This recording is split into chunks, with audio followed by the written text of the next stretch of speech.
The maidens are joyful when they reach May Day. Grief is more fitting for me. I'm not only miserable but an old woman. I speak no honeyed words. No wethers are killed for my wedding. My hair is scant and grey. To have a mean veil over it causes no regret. To have a white veil on my head causes me no grief. Many coverings of every hue were on my head as we drank good ale. That was an excerpt from hundreds-of-year-old poem of a witch. Yes, you heard it right.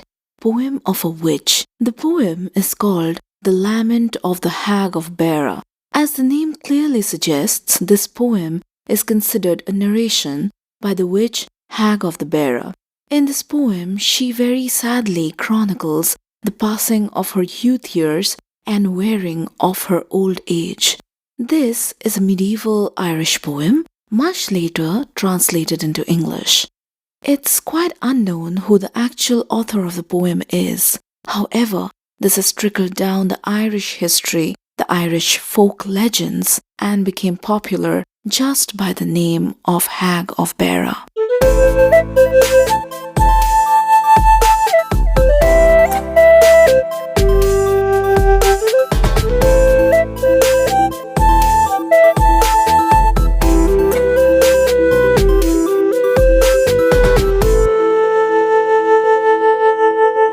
Hello everyone, this is Shilpa and welcome to yet another fun-filled, exciting episode of O Folk. Hope everyone out there is doing well. Halloween is almost around the corner. Winter is sipping in. Leaves are falling off the tree in many parts of the world. Days are shortening. Night and darkness is getting longer. And this is the perfect time to celebrate spookiness. I say celebrate because, come on, who doesn't actually love ghosts? We might be scared of them, but we are also equally intrigued and interested to learn about the unknown world of ghosts, witches, and all things spooky. I mean, think of the horror movies. It is one of the most loved genres of cinema across the globe. You know, as a kid, I loved horror stories just like many of you out there. And in India, at that time, we had the issue of frequent power cuts, especially in my grandmom's place.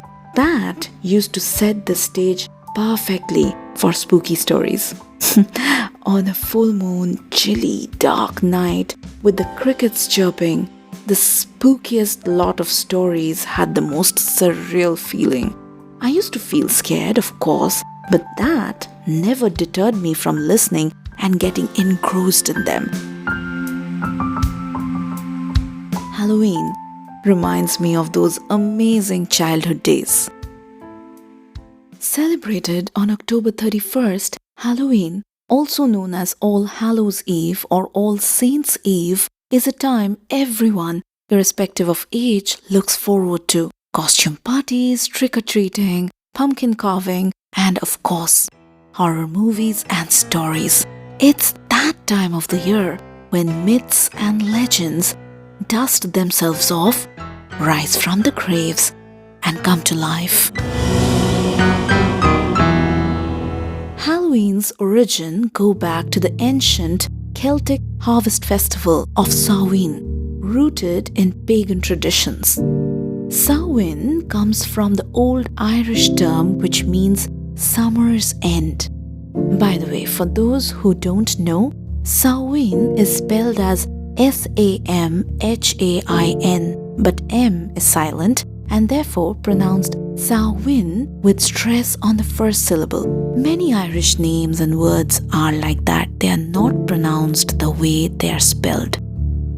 So the Celts, almost about 2000 years ago, lived mostly in the area which is now in and around Ireland. That way, Ireland gets the credit to the origin of modern-day Halloween. Celts celebrated New Year on November 1st, and just a day before, on October 31st, they celebrated Samhain to mark the transition between summer and winter. This festival marked the beginning of a long, rough winter season. This was a time that was associated with human death, primarily because of the weather and the extreme hard life with no amenities to protect against the harsh temperatures. The Celtic people believed that the night before the New Year, that is on Samhain, the door to the other world, to the world of the dead, where spirits live, opened up. And on that night, the spirits or ghosts of the dead people returned to the earth. Now, Ireland is a cradle of many such stories, legends, and has followed a strong culture of oral storytelling over many centuries now. In fact, Halloween in particular has so many stories intertwined with its various traditions. While reading up and researching, I was so engrossed that at some points I even forgot to make notes for this episode, but that also gave me an idea. I thought I would do something a bit different in this episode. As we are celebrating Halloween and the overall spooky season, instead of sharing just one single story, I will share some more fascinating myths and legends around it that will help understand where and how this tradition started. Because so many of us celebrate Halloween, participate in it maybe ourselves or with our children, but we are not really aware about the history of it. And trust me, it is so fascinating. Witch and Halloween go hand in hand. But why is that? Who started this trend? Well, in this episode, we are going to talk about that very special witch who is considered to might have started this very special spooky bond. A witch without whom Halloween is incomplete. A witch with whom we started today's episode. Yes, we are talking about Hag of Beara or Hag of Beara as she is known in Ireland. She is considered a winter witch who brings in bone-chilling, cool, dry winters. There's so many interesting stories, myths, legends around her, and in today's episode, we will try to know her a bit more closely. Her reference can be found in both Irish and Scottish folktales. So, today's episode is not just about a single folktale, rather, it is about knowing who Hag of Beara is and the fascinating legends around her. So, let's set the stage for Halloween and let's get spooky. You're listening to O Folk with me, Shilpa Dasgupta.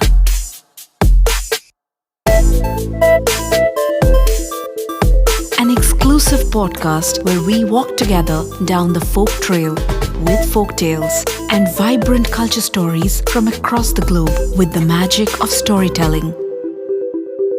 Hag of Beara is a very significant character in Irish folktales. However, in Western world, not a lot of people know about her.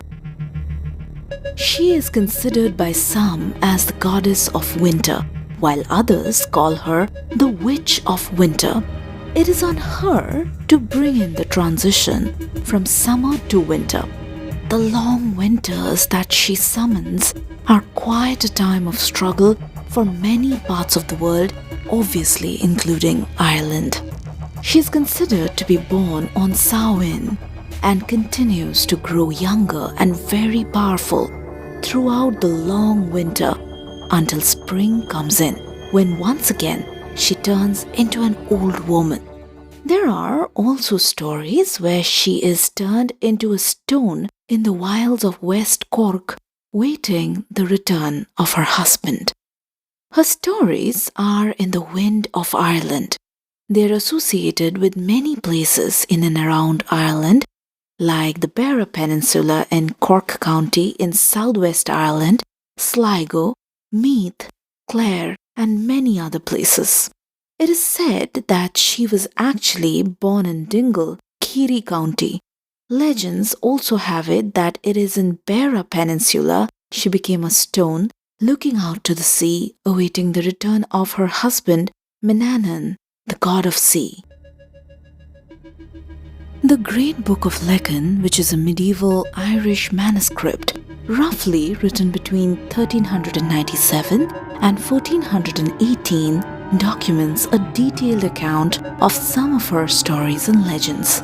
Per this book, Hag of Beara used to be the distinguished goddess of many significant clans in the southwestern part of Ireland. Some stories indicate that she has lived several lives, in fact, 7 periods of youth to be specific, and that's how she became a mother or foster mother to ancestors of many of these clans, like the Corca-Duegni clan.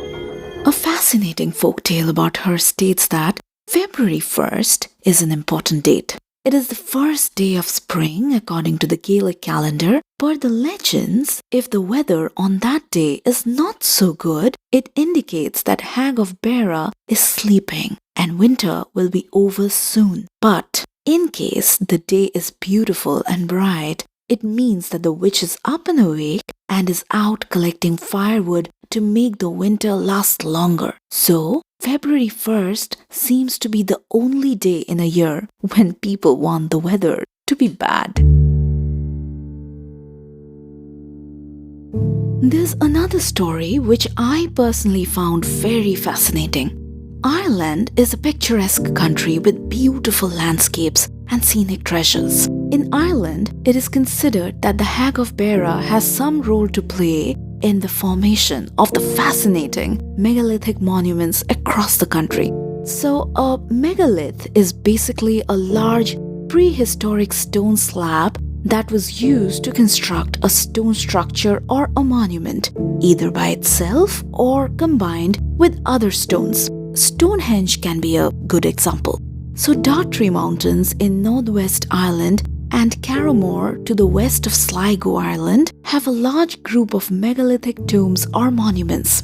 It is said that when the hag used to fly over these places with her apron full of stones, she accidentally dropped a few, which got scattered all across the area. And that's how these megalithic structures were formed. In fact, one of the monuments in Dartry Mountain is even known as the Hag's House. This is not the only place accredited to her. There are many other significant spots in Ireland that have some connection with the witch, like the Hag's Head on the cliffs of Moher at the southwestern edge of the Burren region in County Clare, Hag's Tooth, situated in the Hag's Glen, a sharp rock spike in Kerry, Hag's Chair at Lucru Hills. All these places throughout Ireland have some myth related to the mighty witch.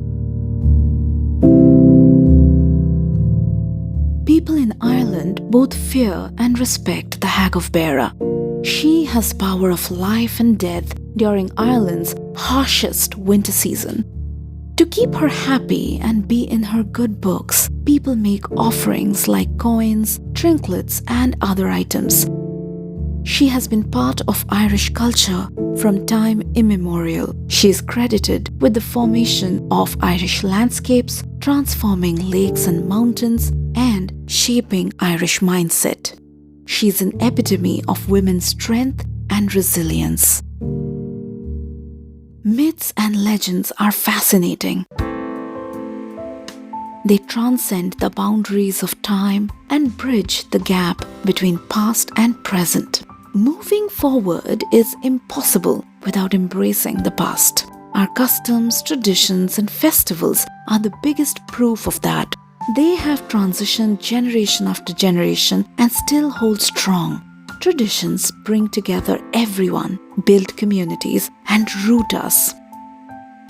That brings us back to the tradition with which we started this episode, Halloween. In today's folk fact, we will look into a must-do custom of Halloween, trick-or-treating, and how that became an integral part of this tradition. You're listening to O Folk with me, Shilpa, and it's time for this episode's folk fact. So in the United States, it is believed that the custom of Halloween was brought by the Irish immigrants, much like St. Patrick's Day. Now, trick-or-treating is a very popular Halloween custom, mainly for children, but many adults also take part in it. So, per the custom, in the evening before All Saints' Day on November 1st, children in costumes travel from door to door, asking for treats while saying the phrase trick or treat. The treat usually comes in the form of candy. But how did this custom start? The exact origin of this custom is unknown, so there are different stories and versions around it. It is strongly believed that this also originated during the Celtic festival of Samhain. It is believed that this custom evolved as a ritual where people dressed as ghosts or demons to basically impersonate spirits or the souls of the ones who have passed away and received gifts and offerings on their behalf. It is believed that it was also done to please the evil spirits so that they can protect humans and bless them with good fortune. Much later, primarily in Europe, poor people used to go to affluent households to collect treats in exchange of offering prayers for the near and dear ones who have died in that household.